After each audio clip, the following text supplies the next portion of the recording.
Hey, be it babe. This is for you. This interview is for you. I am so excited to bring back a guest. She's one of my dearest friends, and you'll hear me introduce her. But also she is truly someone who is here to help with this subject. And something I've seen in my own health history, and then also in my clients that I work with and the people that I coach in my own family, just women around me, is how many are going through a health struggle that no one knows anything about. And either they have not been able to find an answer, or it's taken them years and years and years. And I know that every single one of you listening to this is here on this planet to make a difference in the world, like truly. And even if you're listening to this going, Lesley, I don't have a podcast. I'm not on social media. I'm not creating anything. I don't care. Just none of those things. Those things make an impact for those they make an impact for. You can make an impact with your neighbor. You can make an impact with somebody walking down the street that you smile at and you help, right? You make more of an impact than you think. And especially if you are in line waiting for your kid at school and you share something going on with you health-wise with someone who can then go, you too. So that's what this conversation is about. Jessica Valant is back, and we are here to talk about women's health. And it's because she has her own journey with it. I have a different journey, but there are so many moments in there that I just wanted to like pause and just like almost have the team rerun what she said. So feel free to pause and rewind so you get that, because it's so important that you hear this episode. It's so important. I say this later, and I will say it now because you need to hear it so many times. If you are not confident and comfortable having health conversations with people in your life, then share this episode with them so that you can start the conversation in a way that feels a little bit more like, hey, did you hear that? Hey, did you hear that? I understand. It's okay. I felt so weird in my life telling people what was going on with me. I mean, literally, by the time people heard I was suffering, I was almost dying. That's literally what the person who looked at my results on my test said. He's like, I don't know how you're here.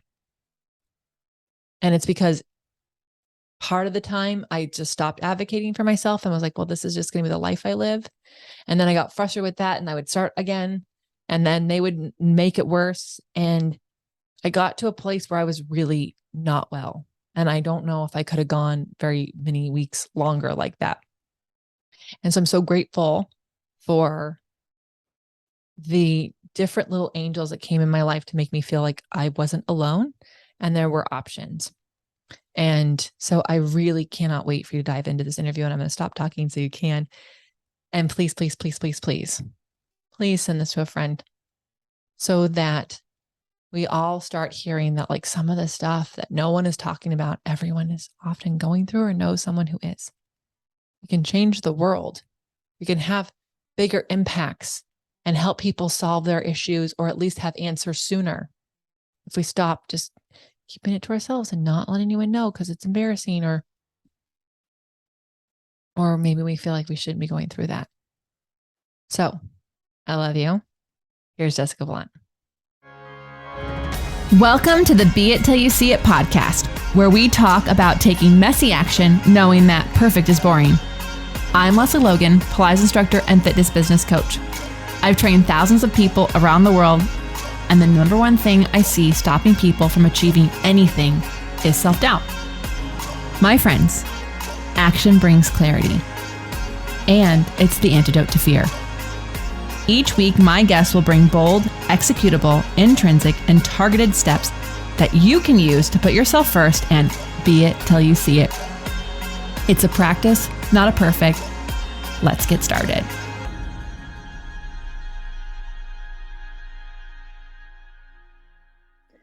Hi, loves. Hey, YouTubers. How are you?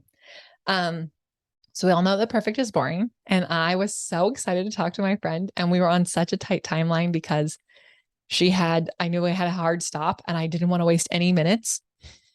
And so I 100% hit the record on the audio and didn't hit on the video.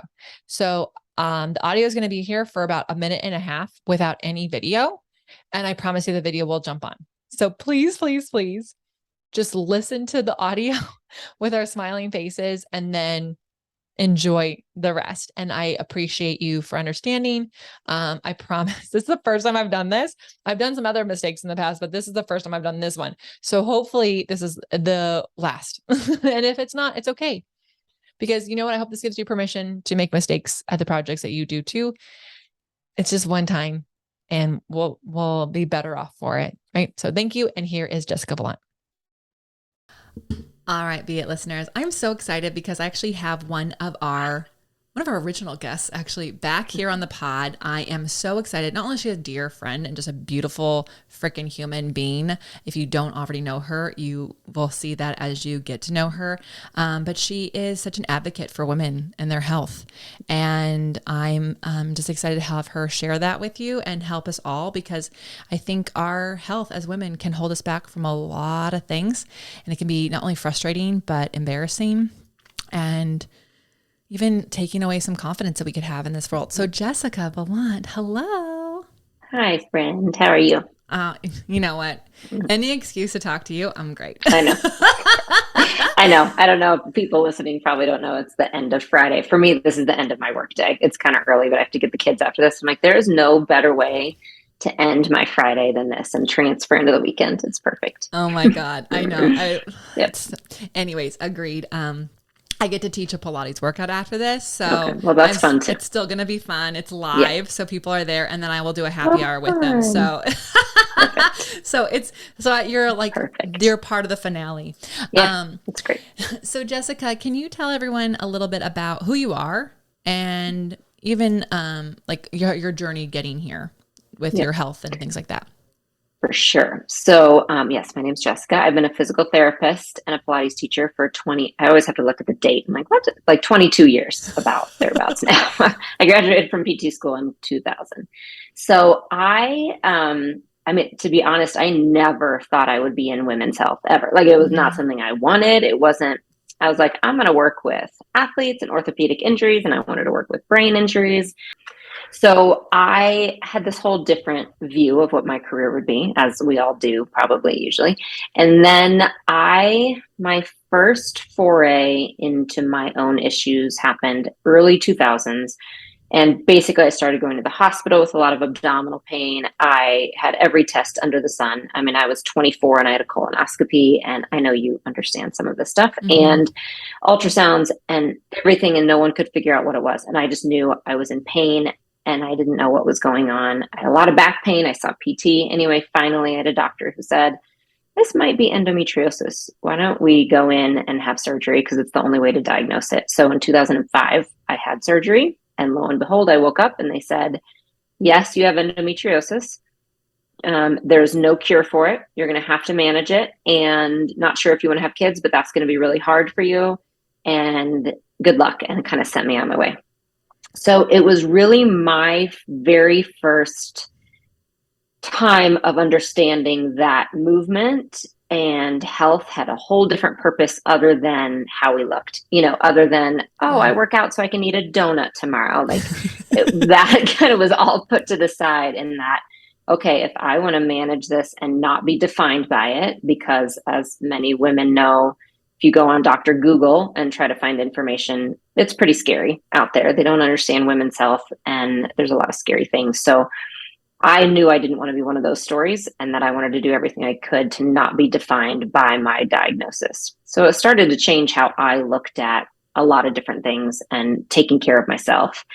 And then along the way, I was able to have our daughter, and then I experienced severe prolapse after that. And then I went through IVF with our son, and then had prolapse surgery and 2 more endo surgeries and a hysterectomy. So along the way, I kind of realized, okay, universe, I'm pretty sure I'm in the women's health field now, because this is what I know about. And, that's just a whole other lesson really in business and finding a niche. But what you know about and what you experience can really define how you walk through the world.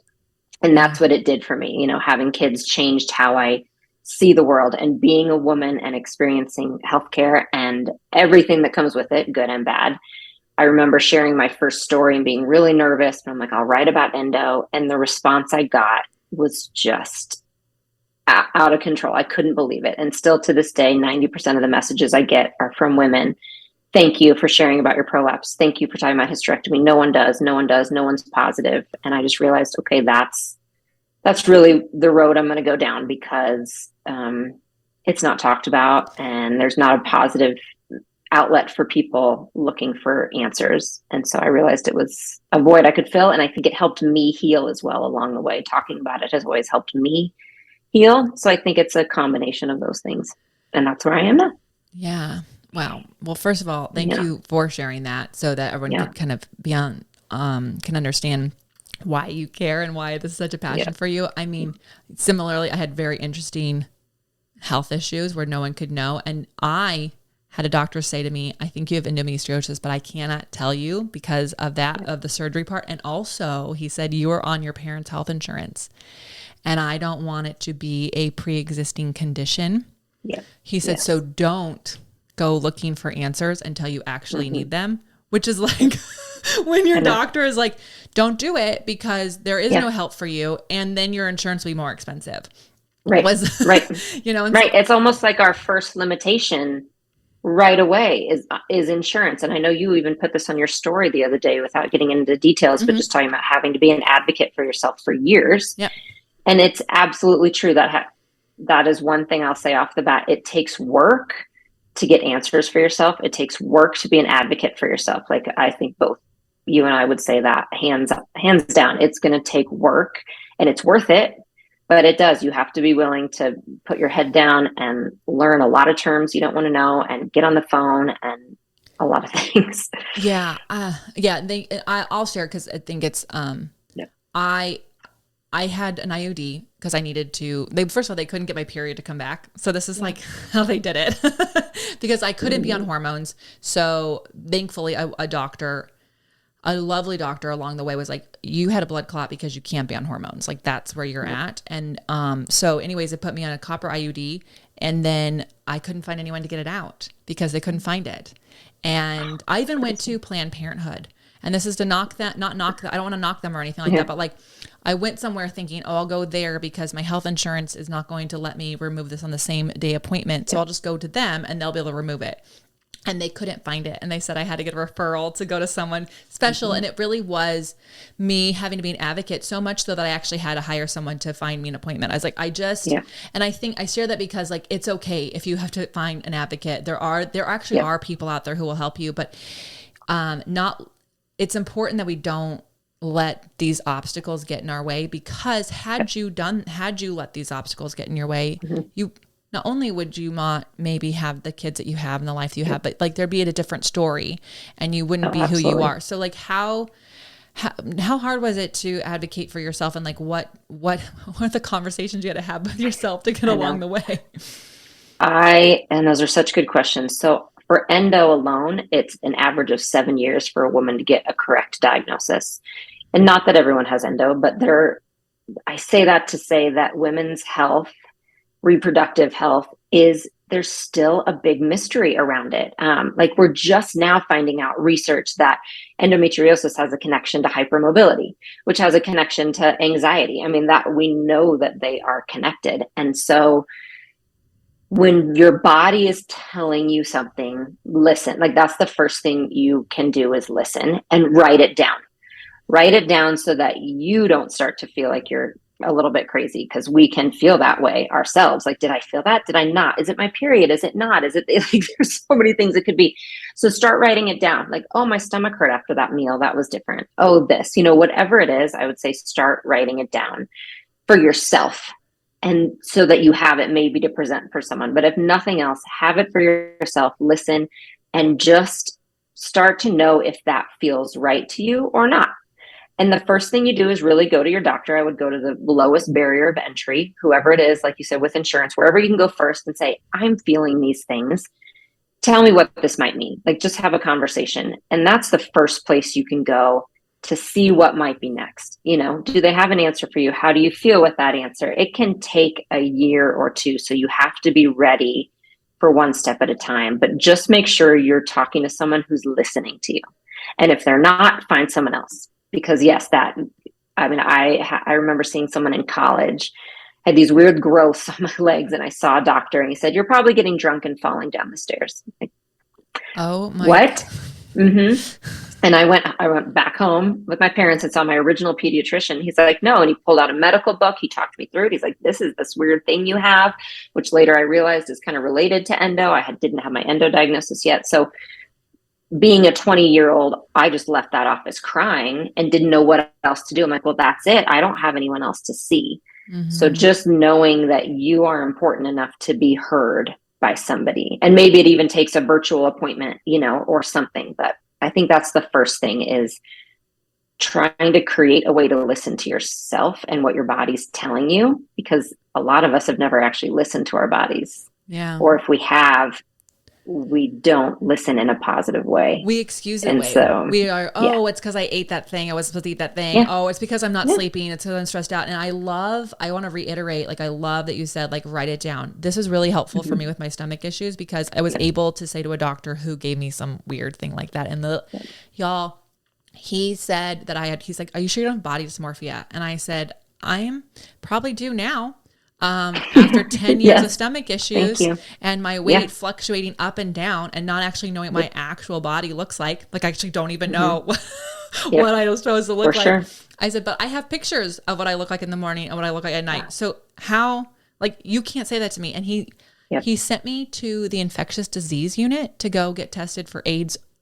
Like, I'm in the Ebola unit, everyone. Like, that was a whole thing. And I was like, and the doctor said to me, she looked at me as a woman and she said, "Do you know why you're here?" And I said, "No, I think my doctor is giving up on me." And she's like, "Are you satisfied with your doctor?" And I'm like, "No, I'm not." I'm not satisfied. But it was because I had all the stress. And that's the thing, like, the stress of going to these doctors can be can also exacerbate other issues. Yes. So going back to writing things down, because I had a log of when, like, how I felt in the morning and how I felt at night. And if it was different, I had, like, what I ate that day. And then also when my period was and how that affected it. It allowed me to see what was more period related versus what was like actually happening when that wasn't happening. So I couldn't agree more. And yes, it's effort, but there are things like otter.ai. My team will put the link in the show notes. Y'all, you can literally walk and talk and it will just do it for you. Yep. Yeah. Yes. Yeah. Take the notes. And my other thing I always tell every patient, women's health or otherwise, take someone with you to the appointments if you can. And I know we're not always in this position whatsoever to do that, but if you can, take a trusted friend, family member with you. When a lot of information is thrown at you, and especially when you're the one it's about, and so there's some fear with it, you won't hear everything. It's just impossible to, and you'll forget what to ask. You'll forget your own symptoms that are a big deal. I mean, how do we all know as practitioners that we have clients who are like, "Oh, by the way," like 2 days later, "I forgot this major part of my health history that I should have told you," because we just forget, we forget. So take someone with you. It will help. Practically, not only to have someone to support you, but just practically, it helps someone to start that journey, to have another ear to listen and voice to speak. Yeah. My first assistant, and if she's listening, hi, Lindsay. She actually created a course for us, because now what she does is patient advocacy, and she actually talks to doctors about how to be better with patients. And I hope I'm not biffing that, Lindsay. And then she also we actually have a course on profitable Pilates on how to be an advocate for people, because as teachers, as even a physical therapist, our clients do, and I know everyone listening is not a teacher, but like, you have if you have people in your life, they say things to you and they say, "I don't want to do that. They're going to want me to do this, but I don't want to take any pain meds because I don't want to do that." It's important that they either write that down. That's what she said. Write it down, that they can take it to the doctor and say, okay, in a script, they want to put it on pain meds. Is there an alternative way that doesn't include pain meds? Or having someone there to say, "Hey, remember you mentioned something. Is there another alternative to pain meds? They don't want to be on them because they're worried about this." Like, it's that kind of, so she actually taught us how to help our clients be their own advocate, or in the case that we might be able to advocate, like what that would look like. And so it really is as simple as like, if someone around you is complaining, go, you've been said that a lot. So let's write that down. So next time you see your doctor, you can talk about it so you don't forget. Absolutely. Yes. I think and I would say those are the three biggest things. Yeah. Write things down, find someone to be some kind of support system for you, hopefully in the appointments if you can. And then also don't be afraid to be the squeaky wheel. Like that's the biggest thing. Do not walk out of that doctor's appointment until you have your questions answered. They are there for you, and they will also try to rush out, not on them, but they're trying to see 30 people so that they get enough insurance payment to pay their bills. That's the way insurance and medicine works. So not anything bad on the doctors, but it's what they do. They're trying to rush out. But if you ask them questions, they cannot rush out. So have your list of questions in addition to your notes. Write them all down and go down the list, and don't let them walk out of that room until you've asked all your questions. If you think of one the next day, call the office, talk to the nurse. There's a lot of great medical stuff online now where you can talk to your doctor and leave them questions. So be the squeaky wheel, because that's the only way you'll get answers, honestly. Yeah, you're so correct on that. And there is a push for them to stop calling us patients and start calling us clients, because that's what we are. You paid, whether you paid your insurance, you paid your copay, you paid. And so as a client, there's just, it allows us to, not that I want any doctors listening, I'm not trying to knock anything that you do. You went to a lot of schooling, but also because of the way it's seen as a hierarchical, they're in the white coat, I'm down here, I don't know anything, they're super smart.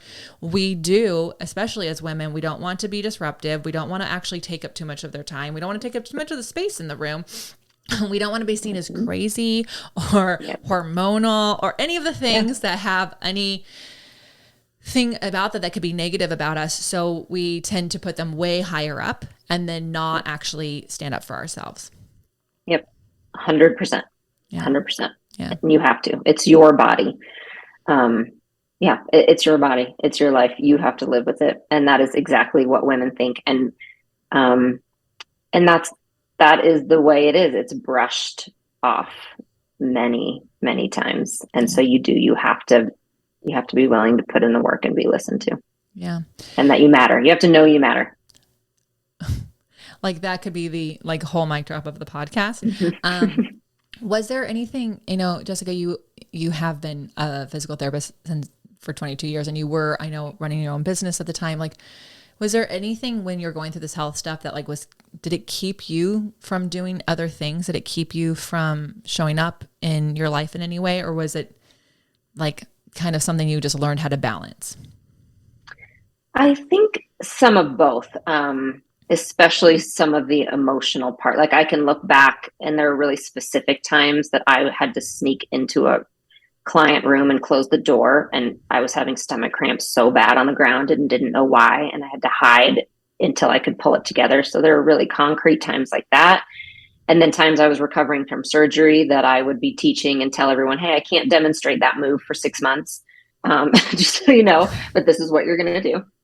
And then there was a lot of emotional baggage, I think, with it, especially during the IVF stuff that I just constantly knew. And I think this is a lesson maybe I learned a long time ago, and we all do it. As a woman, we all try to hide it and be like, I'm fine. So there was that, probably not the good part, but also I did always walk in. Every time I walked into my day, I thought, they don't need my problems. My clients, that's not why they're here at all. So I didn't really talk about it, and I didn't share it at the time, and I tried to hold it back. And now it's been really interesting with my career different and having a chance to talk about all of it, because it is on video and podcasts and blogs, how many people relate to it. I think, gosh, there's got to be a halfway point that we do share, because it's the only way other people know they're not alone. Yeah. Because like you said at the beginning, women's issues can be really embarrassing. I mean, I put out a video about sex after hysterectomy. And again, so many DMs saying, thank you. I'm so embarrassed. It hurts. I don't know what to expect. Incontinence, is a big one. There are a lot of embarrassing things.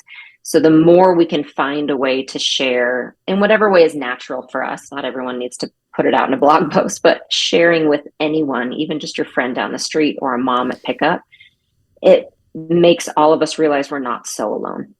Well, and I think like I hid my stomach issues for years, and most people just thought I was getting skinnier. And I would wear, like, I would start the day in the tank top, and then I'd end the day with a sweatshirt. And so no one saw. They were just like, oh, it's cold in here. But then when I finally solved the problem and I started sharing it, and also because like I was actually absorbing nutrition, so I started to look like a person who wasn't walking around dying. People were like, oh, I have that. I have those same pains.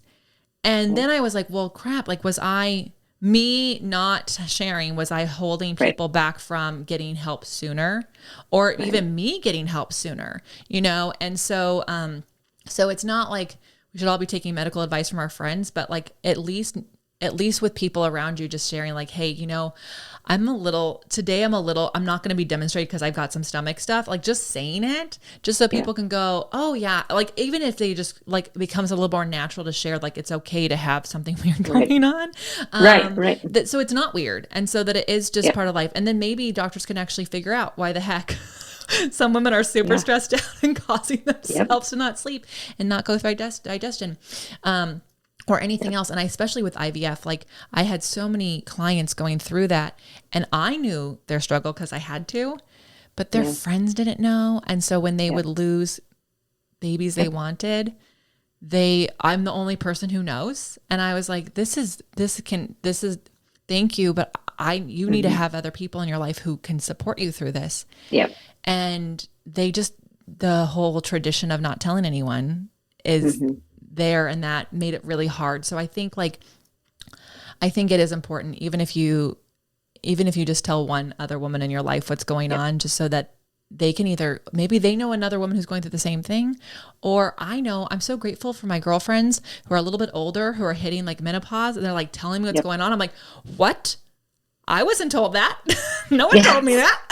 Yes. When is this going to happen in my life? Yep. Exactly. Yep.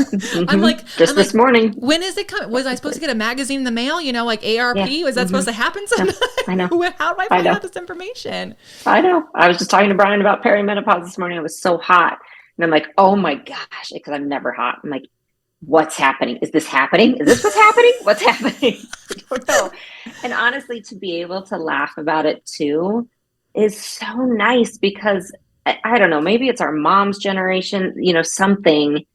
It was hidden. It was embarrassing. It was like, oh, that hidden thing. I don't know what that is. I don't know what's even happening. I'm like, we're all getting, I'm 44. We're all getting older, not getting younger. And so it's really nice to walk with people who I love and admire and support. And I'm like, oh, we can talk about this and laugh. And I'm still me. Like I am still me. And every woman who comes to me, if you've had a prolapse, if your bladder is literally hanging out, if you have to pee your pants when you jump rope, you are still you. You're still a beautiful, empowered human being, and you're still strong. Like nothing changes that. It's only society that's told us otherwise. So to have people to laugh with, I think is important. Yeah. So I hope as you're listening to this, you are grabbing your girlfriends and like, maybe you just like, hey, can we just share a little bit? Because even reading your stories and your posts, I'm like, oh, I actually, I can't jump rope right now.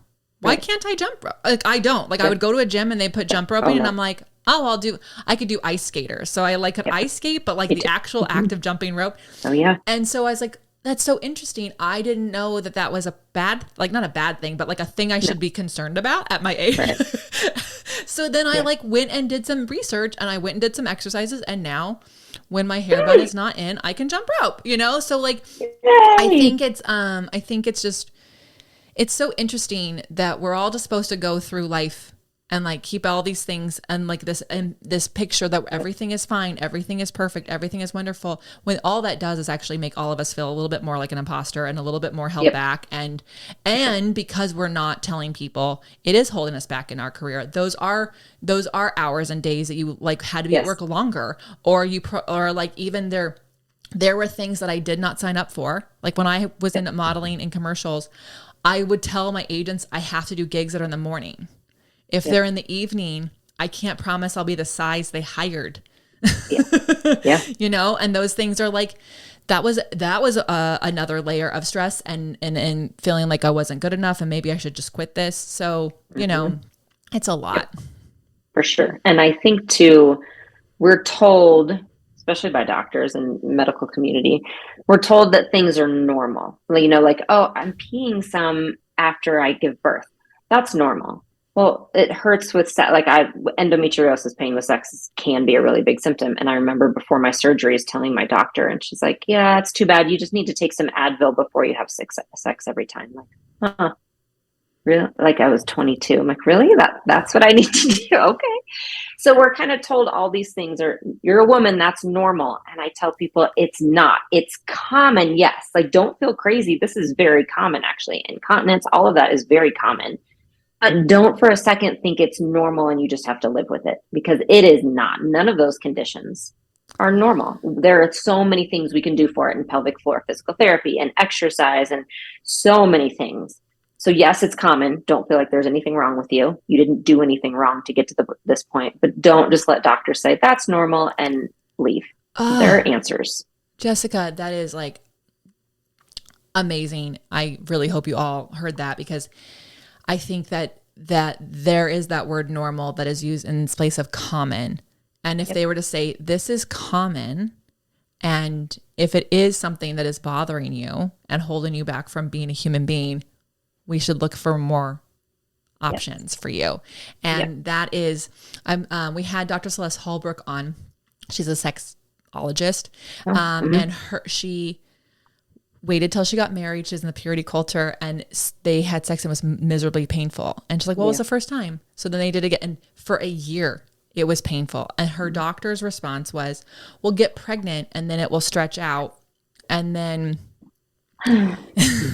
and she said, and they would never tell a man that ever. No. And that infuriated me so much, because, and then the irony is when she did get pregnant, they had to have C-section because she had twins. So she had to have a C-section, so it wouldn't have worked anyways. And she's like, that was so wrong, because responsibility is like the thing that keeps you from wanting to have sex. So then I wouldn't have been having sex anyway. So, but she, that happened to her. And I hear these things that they say, and my girlfriend was trying to get pregnant and I knew they were struggling. And I said, oh, has he gone to the doctor to get checked? And they said, oh, my doctors don't want him to, waste his sperm. They don't. And I'm like, what? We have a limited amount. Yes, it's us. No, homeboy can go put it in there in the thing and they can test it, and it's fine. Not hard. And he has enough. And it's going to be, you're going to still have an amazing baby the next. Yes. It's not like there's good sperm and like it gets old or like it. I was like so frustrated by that. She's like, I know, but that's what they said. And I said, I don't care. He can go make an appointment. He doesn't need a referral. He can just go. Nope. So it's so frustrating to me that there's always a responsibility on us. And then also there's this, oh, well, it's normal. And, it can take some time. And so I think it is hard. I know you all are listening to this and you have so many other things on your plate, and being an advocate for your own health is a whole thing. Yes. But it is essential, not just for you, but for every other woman around you that comes, because you can help pave the way. You can help find the doctors. And it can be from just simply asking someone, hey, I'm looking for another Dr. X. Do you have a recommendation? Yep. When I moved to Vegas, we have to find all new everything, right? And so I literally found someone who I was like, oh, I get along with her well. And so I said, who do you go to? And like, do you feel heard when you go there? And she's like, oh, here's my list. Like gave me her whole list. And so I could go down that list and figure out like, do I like this person? Do I like this person? And it at least helps like narrow down the search. Yeah, for sure. And if you need to start somewhere, I actually recommend pelvic floor physical therapy if you're having any of these things. If you're having pain with sex, incontinence, pelvic floor pain, diastasis recti, if you're postpartum, any of that kind of stuff, prolapse. And a lot of times you can go without even having to see your doctor. So call your PCP or call your OBGYN. Say, I'd like to go see a pelvic floor physical therapist. And honestly, sometimes you don't even need referrals. It just depends on your state and your insurance, and if you're even using insurance.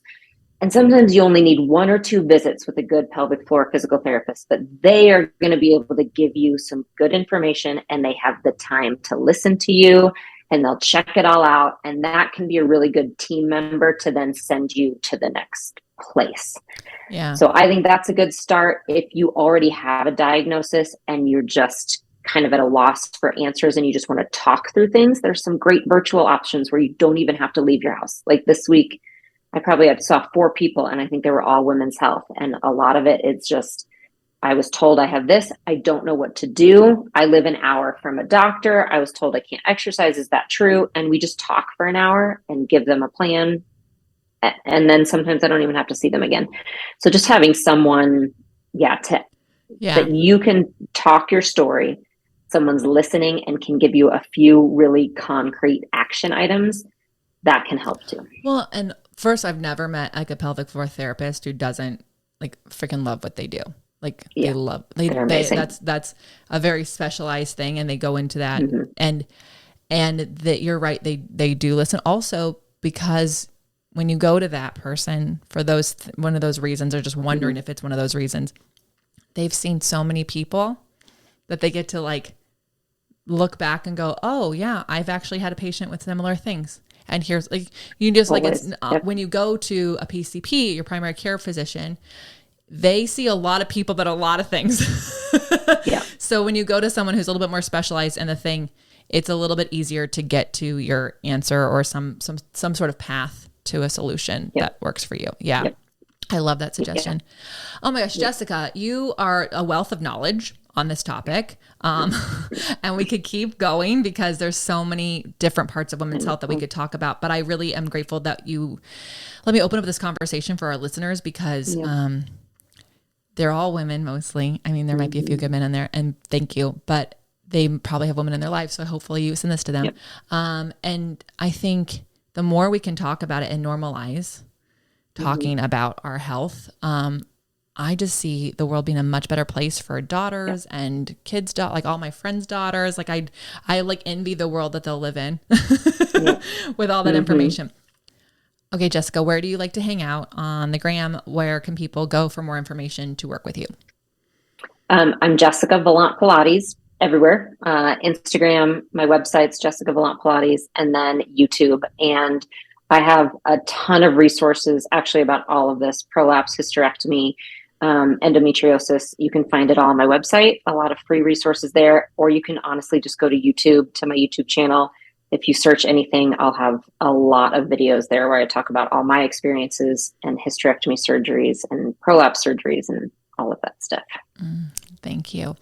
And bold, executable, intrinsic, or targeted action steps people can take to be it till they see it. What do you think?